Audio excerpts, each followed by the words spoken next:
আজ থেকে প্রায় 200 বছর আগে এক সময় যখন মহানন্দার এই পার ছিল ঘন বৈকুণ্ঠপুরের জঙ্গলে ঘেরা, ম্যালেরিয়ার আতুর ঘর, ছিল না কোনো কোলাহল, না কোনো আধুনিকতার ছোঁয়া। জলপাইগুড়ির রায়কদ এবং রাজবংশী জমিদারদের অধীনে থাকা এই ছোট্ট শিলচাকুড়ি গ্রামটি আজকের উত্তর পূর্ব ভারতের প্রবেশদ্বার শিলিগুড়ি।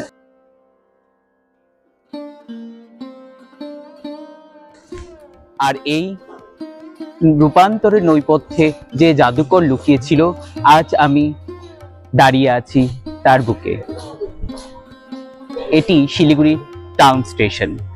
1878 খ্রিস্টাব্দে ব্রিটিশদের কলকাতার পর পছন্দের জায়গা দার্জিলিং এবং উত্তরবঙ্গের সঙ্গে দক্ষিণবঙ্গের সংযোগ তৈরির এই স্টেশন তৈরি করা হয়। 1880 খ্রিস্টাব্দে এখান থেকেই কালিম্পং এবং পরবর্তী মেঘের দেশ দার্জিলিংয়ের উদ্দেশ্যে যাত্রা শুরু করে সাথের টয় ট্রেন। এই প্ল্যাটফর্ম ট্রেনের চাকার আওয়াজ শোনেনি, শুনেছে ইতিহাসের বহু মহামানবের পায়ের আওয়াজ। বিশ্বকবি রবীন্দ্রনাথ ঠাকুর, স্বামী বিবেকানন্দ, শিশুবন্ধু চিত্তরঞ্জন দাস, মহাত্মা গান্ধী এবং নেতাজি সুভাষচন্দ্র বসুর মতো দিকপালদের স্মৃতি বিজড়িত এই স্টেশন। এই স্টেশনকে কেন্দ্র করে তৈরি হয়েছে একসময় ব্যবসা বাণিজ্য আর জনবসতি। যে স্টেশন শিলিগুড়িকে আধুনিক শহরের পথ দেখালো, আজ সে নিজেই চরম অবহেলার শিকার।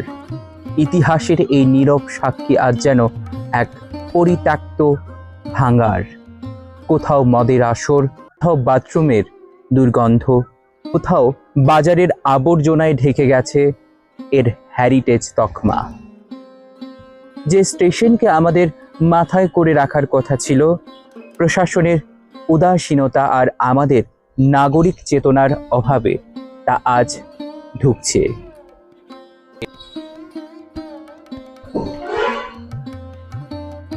তবে আসার কথা উত্তর পূর্ব ভারতের রেলওয়ের তরফে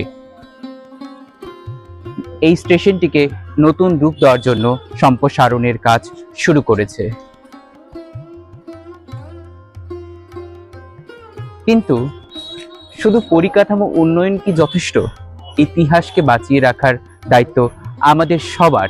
শিলিগুড়ির এই জন্মদাতাকে কি আমরা তার প্রাপ্য সম্মান ফিরিয়ে দিতে পারবো?